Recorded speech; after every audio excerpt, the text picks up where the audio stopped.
এবার বের হয়ে আসলো ব্রাজিলের একের পর এক ব্যর্থ হবার আসল কারণ। ভিনিসিয়াস রাফিনাদের বাজে ফুটবলের জন্য নয়, বরং শুধুমাত্র একটা বিড়ালের কারণেই ফুটবলের রাজাদের তরি ডুবতে বসেছে।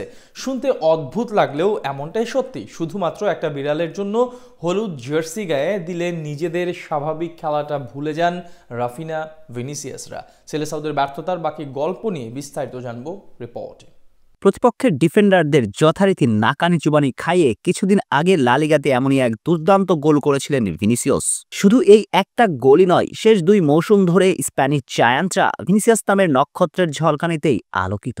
লস ব্ল্যাঙ্কসদের টি শার্টটা গায়ে জড়িয়ে যথারীতি স্কাই ফ্লাইং করছেন সাম্বা সুপারস্টার। কিন্তু মুশকিল হচ্ছে, জার্সিটা বদল করলেই সফেদ জার্সির বদলে হলুদ জার্সি গায়ে জড়ালে ভিনি হয়ে পড়েন অচেনা জীর্ণশীর্ণ। ব্রাজিলের জার্সিতে জাদুকর ভিনির দেখা মেলা দূরে থাক, ফুটবল খেলাটাই ভুলে যান তিনি। শুধু কি ভিনি, বার্সেলোনার আরেক সুপারস্টার রাফিনিয়ারও এই একই হাল। যে কিনা চলতি মৌসুমে এখন অবধি কাগজে কলমে পুরো ইউরোপের সেরা পারফর্মার, সেই ফুটবলারটাও চির প্রতিদ্বন্দ্বী আর্জেন্টিনার বিপক্ষে চোখে সরিষার ফুল দেখেছেন। বিশ্ব চ্যাম্পিয়নরা ফুটবল রাজাদের নিয়ে ছেলে খেলা করেছে। যে জাগোবিনিত ফুটবলের জন্ম দিয়েছে প্লে রোমারিওর দেশ, সেই জাগোবিনিত ফুটবলটা ডিপল আলভারেজ এনজোরা ব্রাজিলকে শিখিয়েছে। ফলাফল 4-1 গোলের পরাজয়। ভাবা যায়। তাই তো ব্রাজিলের ব্যর্থতার দায়টা এখন সবই পড়েছে ভিনির রাফিনিয়াদের কাঁধে। অনেকে প্রশ্ন জুড়ে দিচ্ছেন এই দুই সুপারস্টারের দেশের প্রতি ডেডিকেশন নিয়েও। কিন্তু সমালোচকরা যতই প্রশ্ন জুড়ে দিক না কেন, দায়টা মোটেও তাদের নয়।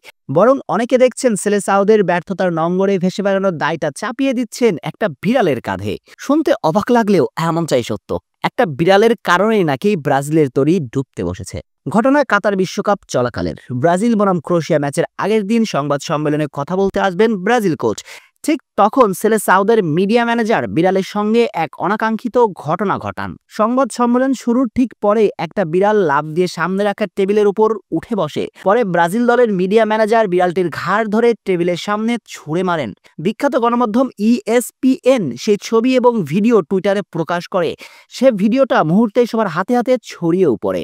তাতে দেখা গিয়েছে বিড়ালটাকে ঠিকভাবে নামানো হয়নি, তার সঙ্গে খারাপ ব্যবহার করা হয়েছে। আর সে ভিডিও দেখে ম্যাচের আগে প্রায় সবাই বলাবলি শুরু করে দেয়, বিড়ালের সঙ্গে এমন ঘটনা ঘটানোর জন্য মূল্য চুকাতে হবে ব্রাজিলকে। কেননা বিড়ালকে সৌভাগ্যর প্রতীক ভাবা হয়, বিড়ালকে কষ্ট দিলে সেটা অপয়া হয়ে দাঁড়ায়। হয়েছেও তাই।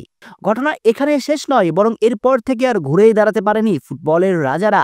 ব্যর্থতা তাদের নিত্য সঙ্গী। কোপা আমেরিকা তো ধরেছে বাড়ির রাস্তা, বিশ্বকাপ বাছাই পর্বেও তাদের শোচনীয় অবস্থা।